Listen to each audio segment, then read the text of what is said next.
Hey, call me Shade. And today I'm reacting to a video titled BBW Wife Works Two Jobs, Fears Relying on Men. Let's get right into it. As someone who has been a stay-at-home mom, I did not work the entire pregnancy. Neither did I work up until my son went to kindergarten. I've been taken care of. I've been provided. I've had everything handed to me. Cars, everything you could think of has been given to me. Give me the job. There is not a man in this world, no matter how much money he has, that would ever make me comfortable enough to not work and provide for myself. And as someone who was once a court reporter, and I worked on $1,000,000 and $1 billion divorces, and I've been in hearings and courtrooms and trials with domestic and family law and paternity and all these type of things, there is nothing in this world that would ever allow me to let a man fully put my life in his hands. Marriage, I don't care. I'm married now, and I get up and I go to work every single day. In fact, I work 2 jobs. And even though I don't have to, right, I'm going to, because there's nothing in this world that would ever allow me to put myself in a situation where I am depending on a man. You know what they say, you let a man feed you, he'll starve you if he had to. It's true.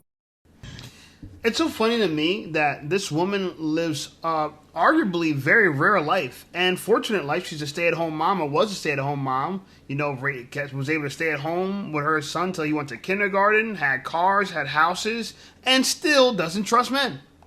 This is what happens when you decide to marry a modern woman in America. They don't appreciate nothing you do. They believe the feminist ideology. They do, okay? And mind you, this is not even a very attractive woman. She's of average, maybe even below, okay? I took a few looks at her profile. Take a look at this, okay? She is a big back, respectfully, okay? Big girl. But has an attitude like, oh, I'm going to work because I don't trust men, and men are not good for this, and men are not good for that. She would be the candidate that would subscribe to feminism. She would be the candidate, okay? Big backs always subscribe to feminism. They always do. And the funny part about this to me is that even when your life is going well, you still manage to sabotage it. You're married and you're going to get on TikTok talking down on your husband and his provision and not actually value him? Can you imagine? Anyway, I found this clip to be very interesting as well. Take a look. I'm crying because I'm frustrated. And I'm just going to make this video to let out all of the anger and frustration that all the black women feel, because I'm tired of it. There's this viral video of J, whatever the fuck, from UK saying some shit about black women, and I'm here to let out the anger of shut the fuck up! I want everyone to shut the fuck up about black women. I'm so serious. I am just so I don't think you understand the weight this holds on black women. It's always fucking something.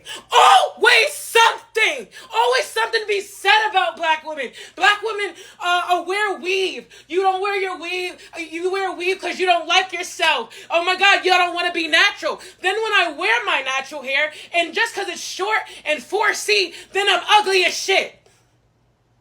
Leave me alone! Leave us alone! That's it! If you don't want black women, go with the other ones! Stop talking to us! Stop talking about us! Shut the fuck up! I'm so tired! It's always something from white people, then it's from black men, then it's from Africans. I'm tired! Shut the fuck up! Shit! She looks pretty pissed. She looks pretty pissed. Now, this video is going viral. It has over 10,000 comments, and black women are loving it. Now, if you remember, there's a video that went viral of a black man. I guess he was like a ginger black man. He looked like he had red hair, but he was talking about black women this and black women that, and that's why he married a white woman, or a woman that wasn't black, and he was going off on his black girl. But the idea that she's coming off with, that people don't like her because she's black, I gotta disagree with that. Let me tell you something.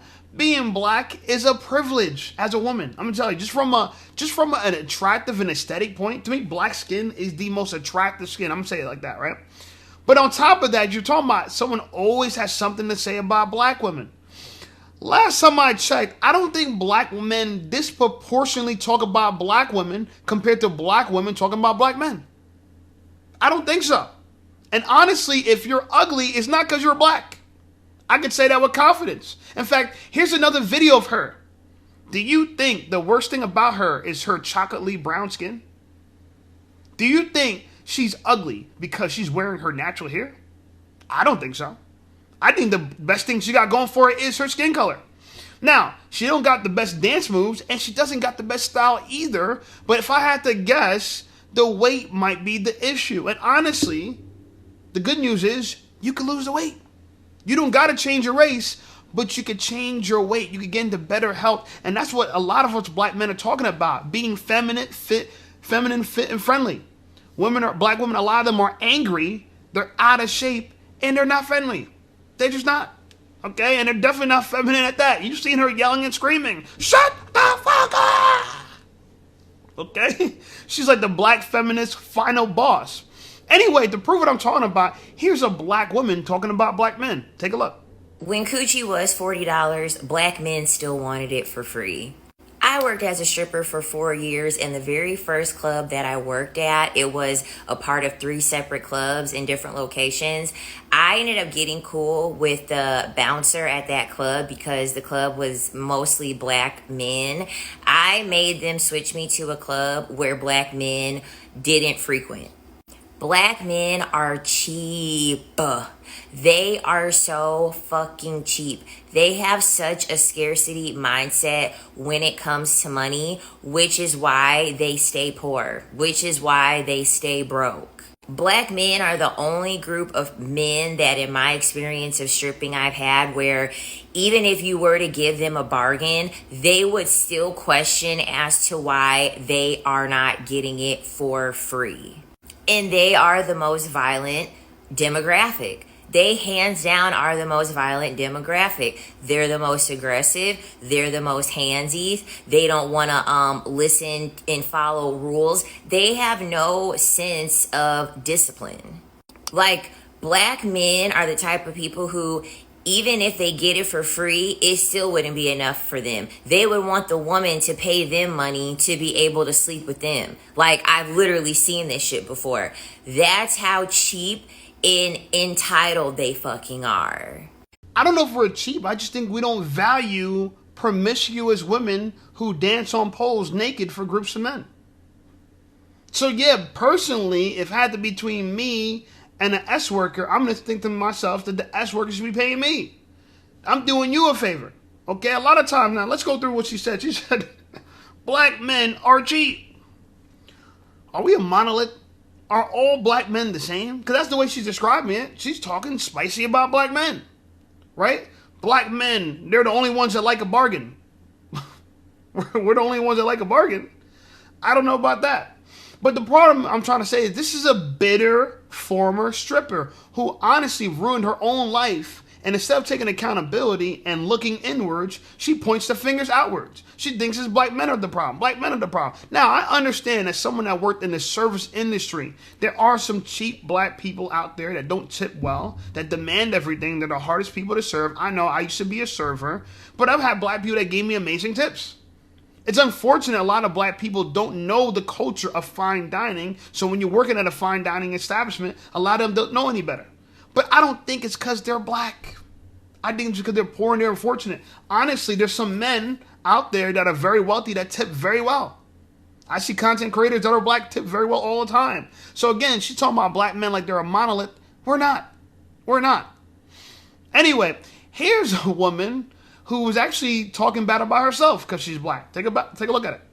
Hey, listen up, Shape Squad. Are you tired of being ignored by women? Well, download my free ebook, Be Attractive and Shut Up. It's going to teach you how to master attraction, build unshakable confidence, and win with women without words. Because chances are you're not ugly, you just talk too damn much. So download my free ebook, Be Attractive and Shut Up, and take control of your dating life right now.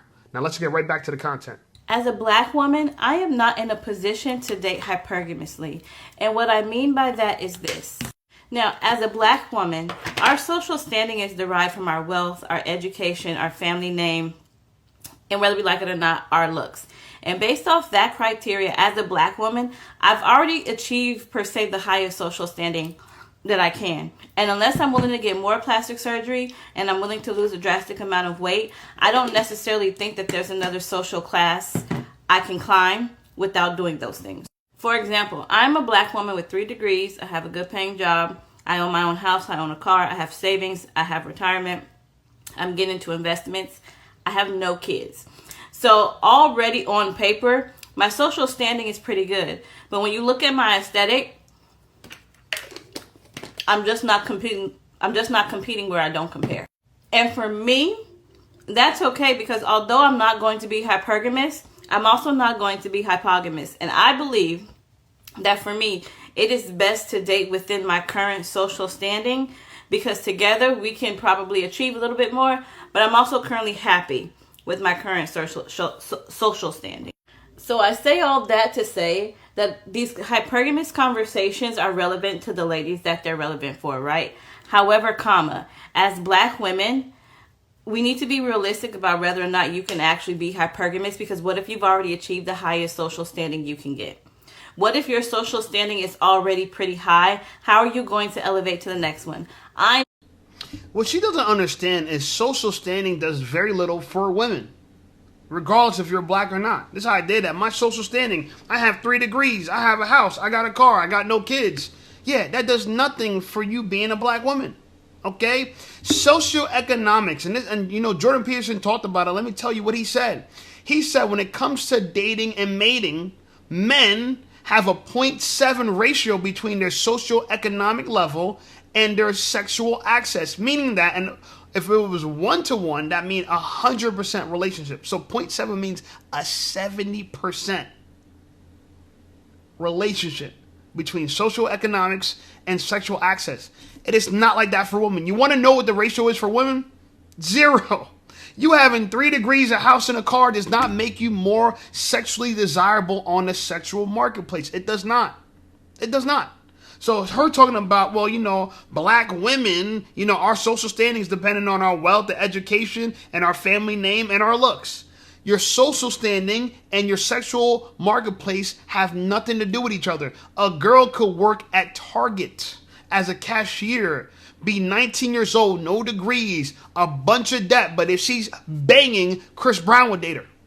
Okay? And maybe she's Asian too. I'm just saying. You don't actually need social economics to date as a woman. That's one thing. Second thing is, she thinks that she needs to date at her socioeconomic level. That's not how it works with men. Men, we don't judge women by their socioeconomic standing. The more houses, the more cars, the more degrees you get, don't make you more desirable. We look for fertility. We look for youth. Those are major things. That's a bigger relationship to your sexual access than any car, any degree could ever get you. But feminism has lied to women, told women that men and women are exactly the same. So if it works for men, it will work for women. It never does. And this is why I try to tell this to women all the time. Money is more valuable for men than it is for women. Yeah. Because money actually gives men sexual access. A man who's unattractive, who's fugly, that got status and money will get laid more than a man who's very attractive. Yes. He'll have more access. Yes. Now, you should try to get game too so you don't get used. But a lot of girls will open up their legs if they know he can provide. It's the way it is. Okay, so it's just funny to me, but she blamed it on being black. Can you imagine? Can you imagine? Anyway, I thought this video was interesting as well. Let's take a little trip away from the blackness. Take a look. The most ghetto shit that I have ever done is become a baby mama. Being somebody's baby mama is for life. Like, it's not even, don't let them tell you, oh, you only have to deal with them for 18 years. No, it's for life. This shit is ghetto. This is not for everybody. I don't care how much you guys try to sugarcoat it and make it look glamsy and cutesy and glimmery and, oh, we could co-parent. No. This is ghetto. This is ghetto. I want to clock out. I love when people just tell the truth. Right? Listen, as men, I don't mind talking about Spanish women, Asian women, any kind of woman. I don't just talk specifically about black women. In fact, my gripe has nothing to do with being black. It has to do with women in America. I talk about black women because I'm black, and YouTube pays me to talk about black people. We could argue about what's the benefit of that, but the reality of it is, if I'm black, people are gonna watch me based on them being black too. They can relate to it. Okay, it is what it is. Okay, I don't mind if white people watch me, and some white people do. If you white and you watch my content, let me know in the comments. But here's a Spanish woman, and she's telling the truth. Being a baby mama is ghetto. It's very, very ghetto. But some reason, the feminist culture, especially the black corner of feminist culture, has tried to push that being a single mom by choice is a great thing. We have famous, socially, economically high women that are touting single mom by choice. Can you imagine that? Being a baby mama is ghetto, but some women are choosing the ghetto life. Can you imagine that? While they're rich, while they're famous. Yeah, shout out to Ebony K. You know what I'm saying? She chose it. Anyway, I thought this video was interesting as well. Take a look. So the girls looking to upgrade their looks and don't know where to start with the top and work your way down to the bottom. Start with the face. A face will always be the BBL. You know what I mean? Start with the facial. That's where we want to go first. Sometimes you will skip steps. We'll go to the lashes, the brows first. And then when the lash tech take the picture, we see all the cheese in the nose. We got to start with the facial. Then we want to work our way to the lashes, to the brows, to the hair. Then we want to make our way over to the tox, to the Botox. We want to make our way over to a little bit of filler for the smile lines. We're getting older. It's just a preventative measure. And then we want to work our way down from there. When you work your way up, sometimes it can send the wrong message. You know what I mean? Just saying. Just saying. In her mind, the way to become attractive as a woman is through surgery. And I think that's just bad advice.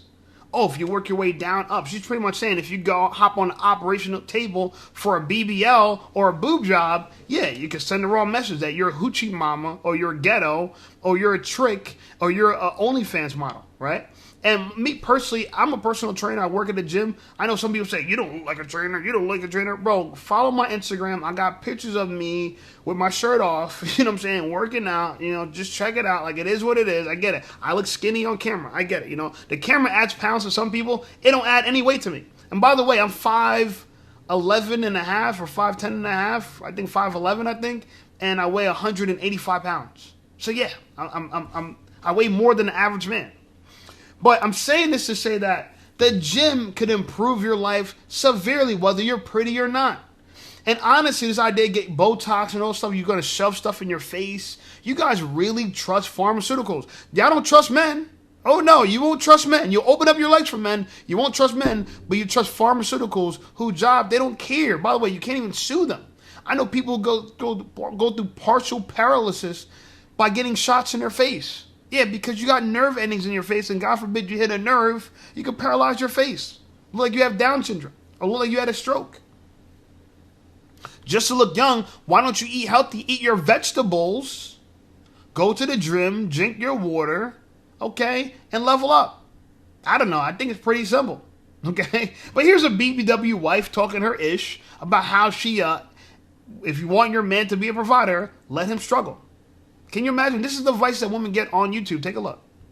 How to turn your man into a provider. You need to feel comfortable making him feel uncomfortable. You need to be okay with seeing him struggle, because if it ain't him struggling, girl, it's gonna be you. And I say this with so much confidence because when I first met my husband, I was in the dating scene. If I could provide the lifestyle of my dreams by myself, being a woman who has to deal with menstrual cycles, hormone changes, and I do not have testosterone running through my veins, you're telling me I'm going to put an excuse for a man who can barely provide? Absolutely not. Again, this is personal preference. I personally cannot respect a man if he's not capable of providing for me. Not because I can't do it by myself, but because I can do it for myself. As women, we need to stop taking away a man's responsibility. I'm not afraid of seeing my husband struggle. At some point in our marriage, he was working 3 to 4 jobs. He was sleeping for about 4 hours to make ends meet. Did we stay in this transition period for a long time? No. We're in a stable and comfortable financial place now because I wanted more for us and he wanted more for himself. And now that I'm pregnant, he doesn't ever want me to go back into the workforce because he loves my energy. He loves my presence at home. Am I getting compensated for staying home? Yes. I chose a man who loves me, not who hates me. He's gonna protect me in every single way, emotionally, spiritually, and financially. So you need to ask yourself the question, am I willing to put my standards, the lifestyle of my dreams, and my boundaries above his suffering? Because yes, it's hard in this economy, but anything worth fighting for is gonna be hard. As always. It's so funny to me that women always talk about how high their standards are, but you're overweight. You're never gonna make an excuse for a man for why he can't provide for you. But so what's your excuse why you can't lose the extra weight? This is what shocks me to people. People go out their way and they think that, oh, if I have a lifestyle of comfort, they confuse comfort for consumption. They think that they could go out their way and the more money they have, the happier they're going to be. And a lot of people realize this is not how it works.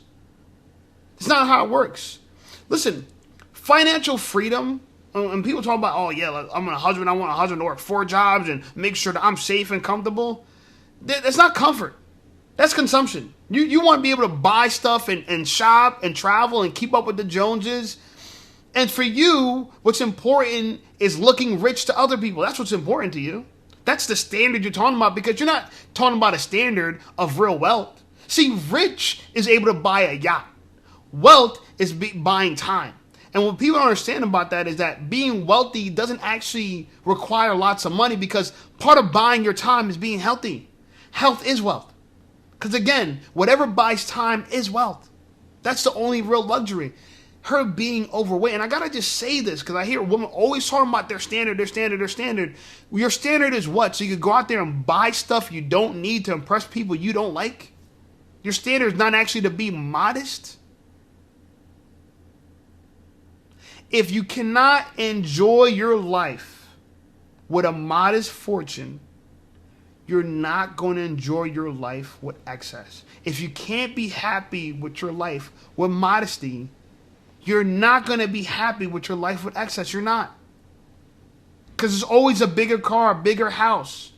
You could always have lifestyle creep. You make $100,000 a year, you spend $100,000 a year. You make $100 million a year, you spend $100 million a year. So it just bothers me. People always talk about this lifestyle, this standard. Y'all don't come from affluence. I'm from affluence. You want to know the biggest flex of affluence? Living way below your means. With that, where if the market downturns or you get fired, you're not panicking. So many people living paycheck to paycheck of all socioeconomic levels, they can't withstand any emergency.